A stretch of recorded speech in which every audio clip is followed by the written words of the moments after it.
All right, let's dive in. Today, we are stepping into the super high-stakes world of financial auditing. We're going to unpack an auditor's single biggest challenge.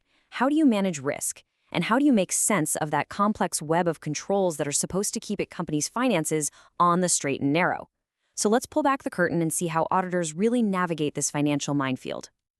It really all boils down to this one single question. Just put yourself in an auditor's shoes for a second.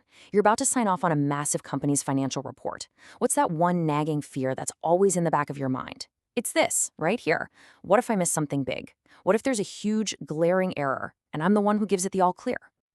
Well, that fear has a name. It's called audit risk, and it is the professional nightmare for every single auditor out there. It means they've given a clean opinion, basically a thumbs up, when in reality, the financial statements are seriously wrong. And the fallout? Oh, it's huge. We're talking trashed reputations, massive fines, maybe even legal battles. It's serious stuff. So what is this audit risk thing, really?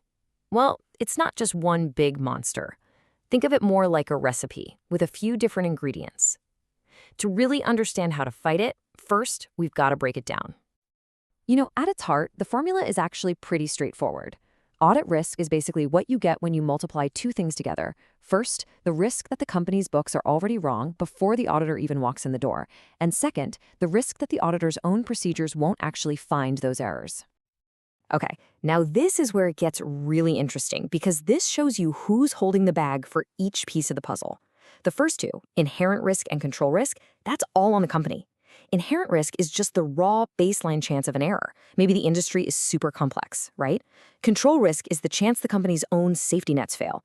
Now, the auditor can't do a thing about those. The only piece they can directly control is detection risk, basically how good their own investigation is. So here's the bottom line. Auditors manage their total risk by cranking the dial on the one and only thing they can actually change. So, if you're an auditor and you're faced with these risks you can't really control, what do? You don't just throw your hands up, right? No, you build a really solid defensive game plan. Let's take a look at the strategies they use to get that detection risk as low as humanly possible. So, the first play in the book, it's not about crunching numbers. Not yet. It's all about doing your homework. You have to get a deep understanding of the client's business. What do they sell? Who are they up against? What kind of regulations do they have to follow? This context is absolutely everything, because it's what helps the auditor figure out where the bodies are likely buried.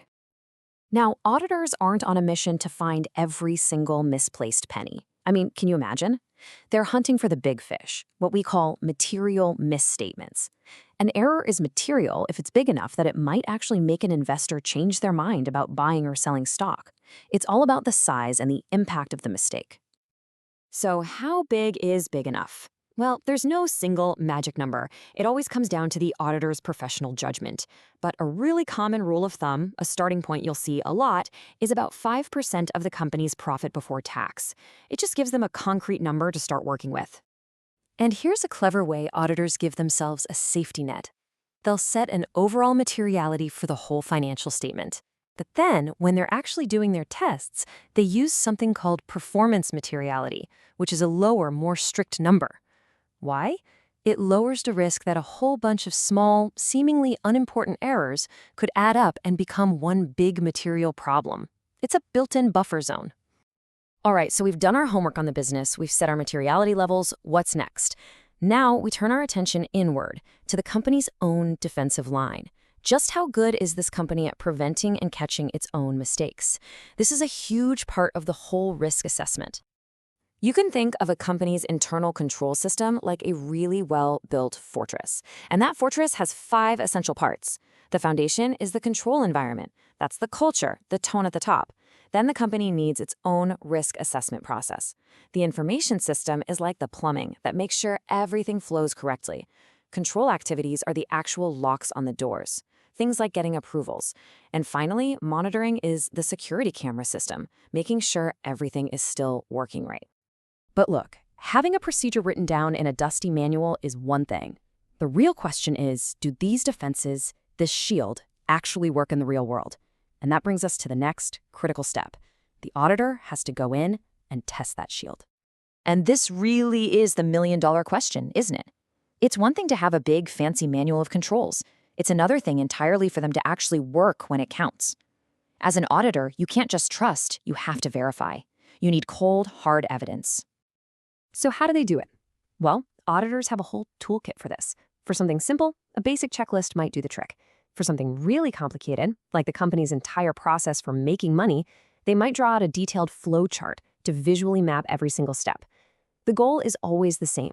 Get a crystal clear picture of how the system is supposed to work so they can then test if it actually does. And all of this work leads them to two main kinds of tests. Tests of controls check if the system itself is working. So for example, they'll check, did a manager actually approve that big purchase? Then you have substantive procedures.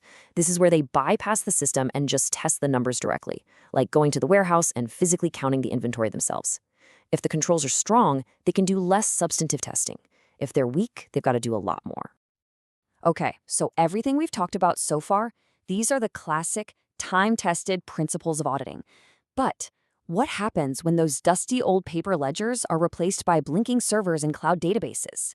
Well, auditing in a digital world brings a whole new set of challenges, and you guessed it, a whole new set of tools. I mean, just think about it for a second. In most big companies today, millions of transactions can happen with barely any human hands touching them. It's all automated. And while that's amazing for efficiency, it also opens up a whole new can of worms that auditors have to deal with. And the risks here are, well, they're huge. We're talking about hackers getting in and stealing data, or maybe a tiny bug in the code that makes every calculation slightly wrong. What about a super user who can just go into the system's backend and, poof, change the numbers? And of course, the ultimate nightmare. What if all the data just gets wiped out? So, to fight these digital age risks, auditors look at two layers of defense. First, you have general IT controls. Think of these as the main castle walls and the guards at the gate. They protect the whole kingdom, things like password policies and disaster recovery plans. Then you have application controls.